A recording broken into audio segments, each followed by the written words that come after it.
soal kebebasan, apakah Anda merasakan kebebasan di rezim ini? Anda terganggu nggak? Itu kan poin yang mau ditanya. Apakah Anda selama ini diintimidasi oleh rezim ini?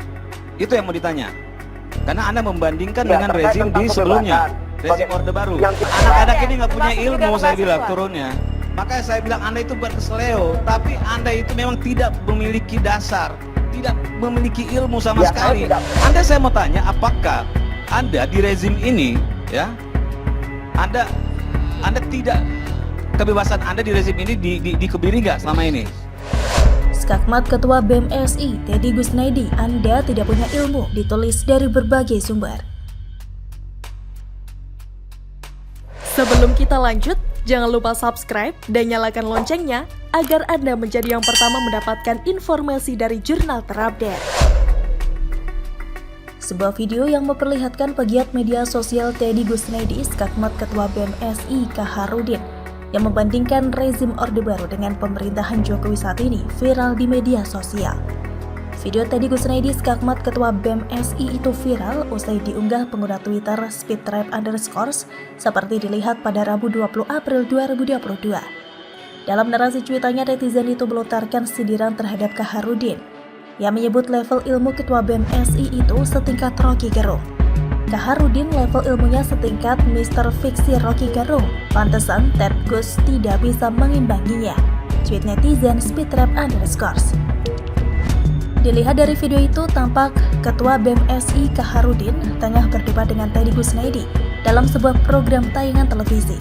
Kaharudin dalam program tayangan berjudul Perbandingan Rezim Orde Baru dan Sekarang di Mata Ketua BEM SI itu awalnya membeberkan jumlah utang rezim pemerintahan Jokowi. Hari ini utang berdasarkan statistik utang Indonesia tahun 2014 sekarang 2.599 triliun. Tahun 2022 sebesar 7.014 triliun rupiah, ujar Kaharudin. Menanggapi pernyataan Kaharudin, Teddy Gusnaidi lantas menanyakan apakah selama ini rezim Jokowi mengganggu kebebasan BEM SI atau tidak. Soal kebebasan, apakah kebebasan yang Anda rasakan di rezim ini terganggu? Apakah selama ini Anda diintimidasi rezim ini? Itu kan yang ditanya. Rezim Anda membandingkannya karena Anda membandingkannya dengan rezim Orde Baru, kata Teddy. Menjawab pertanyaan Teddy tersebut, Kaharudin pun menyinggung soal pemilihan rektor yang dipilih oleh Presiden. Terkait hal tersebut, pertama yang tidak bisa dibantah adalah terkait pemilihan rektor itu kan dipilih oleh Presiden beberapa persen, tuturnya. Teddy pun lantas memotong pernyataan Kaharudin itu dengan menyebut Ketua BEM SI tersebut sama sekali tidak memiliki ilmu. Anak-anak ini gak punya ilmu, makanya saya bilang Anda ini bukan keseleo. Memang tidak memiliki dasar, tidak memiliki ilmu sama sekali, tegasnya.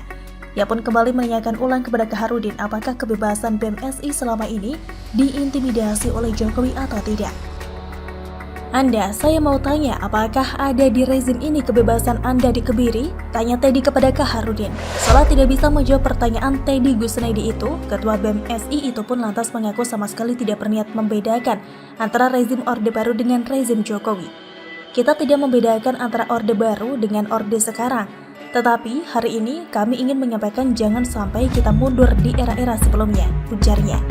Kaharudin selaku Ketua BEM seluruh Indonesia atau BEM SI menjadi topik pembicaraan setelah dirinya membandingkan Orde Baru, Orde Lama dan masa reformasi. Dilansir dari lamandetik.com, Minggu 17 April 2022 terdapat video yang berisi bahwa Ketua BEM SI sedang berpidato mengenai kebebasan pada Orde Lama dan Orde Baru. Dalam video itu ia menganggap bahwa Orde Baru jauh lebih baik dibanding masa reformasi. Ia juga menilai terdapat kesejahteraan selama masa Orde Baru, sedangkan masa reformasi kita selalu bertanya apakah kita memperoleh kebebasan. Lutfi Yuhrizal selaku koordinator media BEM SI langsung memberikan pernyataan terkait perkataan Kaharudin tersebut. Menurut Lutfi, pendapat mengenai Orde Baru lebih baik dibanding masa reformasi merupakan ujaran pribadi Kaharudin. Ia juga menegaskan bahwa apa yang telah disampaikan oleh Kaharudin bukan merupakan pandangan dari BEM SI. Tanggapan terkait video Kahar yang viral terkait Orde Baru, reformasi dan lainnya, istilahnya itu dari pihak Kahar sudah klarifikasi di Twitter Kahar sendiri. Kata Lutfi kepada detik.com Minggu 17 April 2022. Lutfi menyayangkan pernyataan Kaharudin terkait kebebasan Orde Baru dan reformasi karena tidak menggunakan sebuah data yang bisa mendukung penilaian dia tersebut. Itu langsung dari Kahar sendiri yang mengatakan, jadi terkait dengan yang kemarin itu istilahnya pelajaran buat kita semua. Jadi apapun yang ingin disampaikan tidak ada salah-salah data, tegas Lutfi. Sejak video tersebut viral, Kaharudin langsung memberikan pernyataan terkait ucapannya tersebut tentang Orde Baru dan masa reformasi dalam akun media sosial Twitter pribadinya. Maksud dari penyampaian Ketua BEM SI adalah reformasi harusnya menjadi sintesa dari Orde Lama dan Orde Baru, yaitu mendapatkan kesejahteraan dan kebebasan, karena itulah cita-cita dan semangat dari reformasi. Tulis Edin Kaharut, dikutip dari detik.com Minggu 17 April 2022. Akun Twitter Edin Kaharut ini dibenarkan merupakan akun Ketua BEM SI Kaharudin oleh Lutfi Yufrizal. Bagaimana menurut Anda? Terkait pemberian persetujuan ekspor minyak goreng telah membuat masyarakat luas, khususnya masyarakat kecil, menjadi susah karena harus mengantri dan juga langkanya minyak goreng tersebut.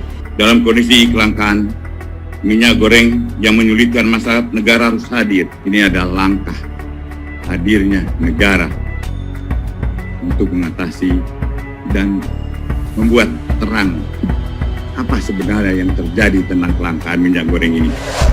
Mafia minyak goreng terkuak mendak terenganga, Presiden reshuffle kabinet, ditulis oleh Mr. Naibaho dari siwar.com.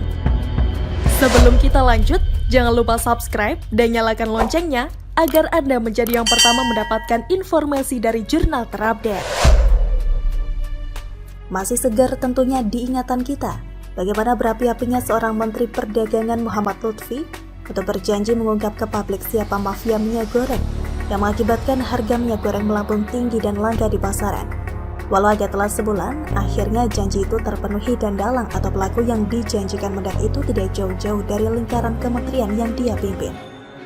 1 bulan juga waktu yang dibutuhkan untuk memproses ucapan mendak tersebut bahwa ada oknum-oknum mafia minyak goreng, dan hasilnya Kejaksaan Agung atau Kejagung telah mengumumkan 4 orang mafia minyak goreng jadi tersangka, dan salah satu mafianya adalah Direktur Jenderal Perdagangan Luar Negeri Kementerian Perdagangan atau Dirjen Daklu Kemendak, Indra Sari Wisnuwardana, sebagai tersangka kasus dugaan korupsi pemberian fasilitas ekspor crude palm oil atau CPO atau minyak goreng.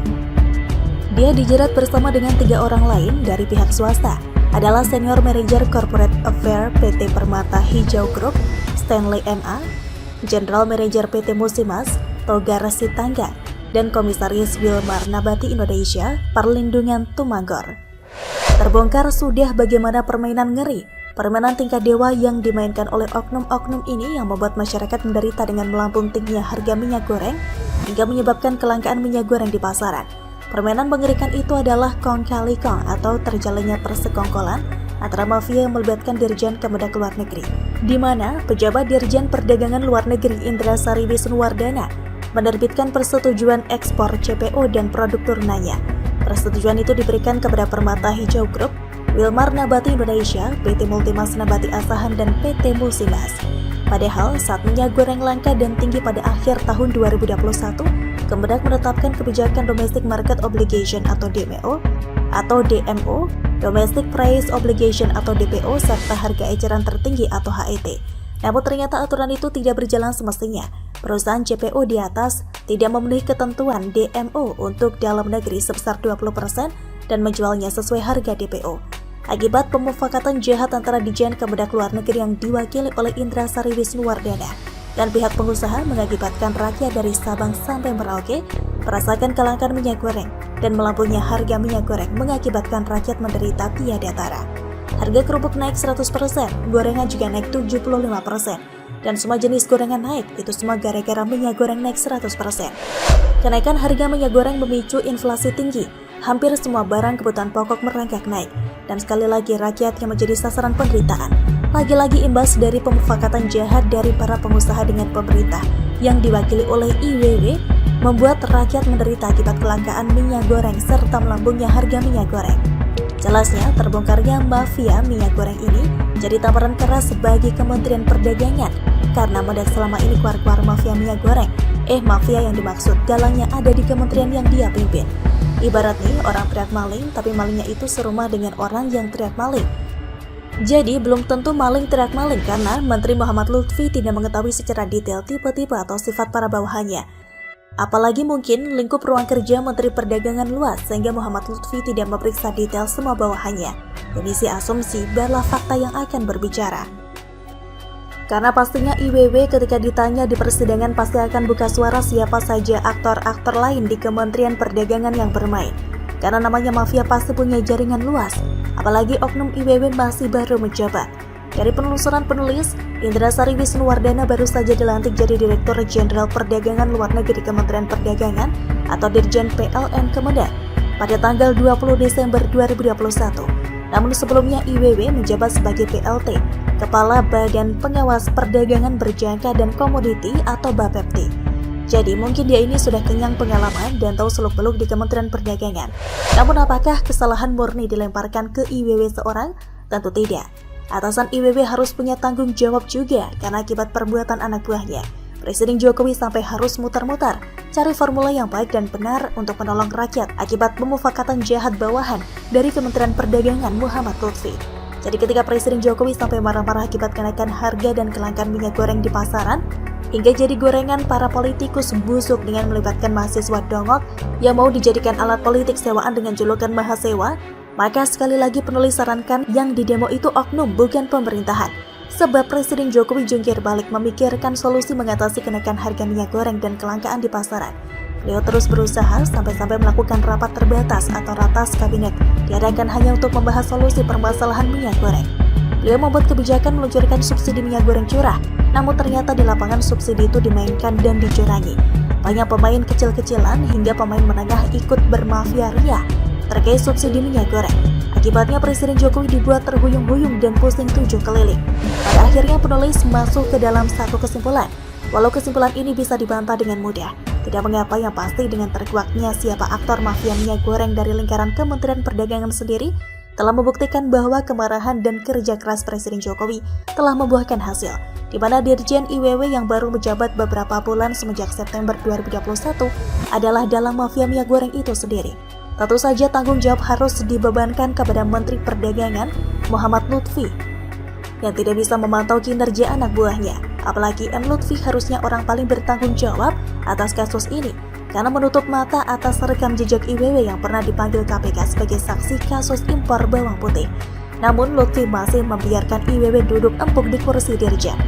Jadi, jika Presiden Jokowi pada akhirnya kembali mereshuffle mendak M. Lutfi dari kursi menteri, maka publik tidaklah terlalu terkejut. Lutfi tidaklah cukup hanya bereaksi menganga, terbengong-bengong hingga terbagong-bagong. Dia tidak boleh dibiarkan terus menganga karena dirjennya sendiri adalah salah satu mafia minyak goreng yang ikut menggoreng minyak goreng. Ternyata mafia minyak goreng selama ini ada di jajaran pejabat Kemendak. Atau mungkinkah seperti judul lagu Stianki, Menteri Perdagangan sendiri ikut tersandung di minyak goreng? Kita tunggu aksi selanjutnya di Kejagung. Begitulah kira-kira. Bagaimana menurut Anda?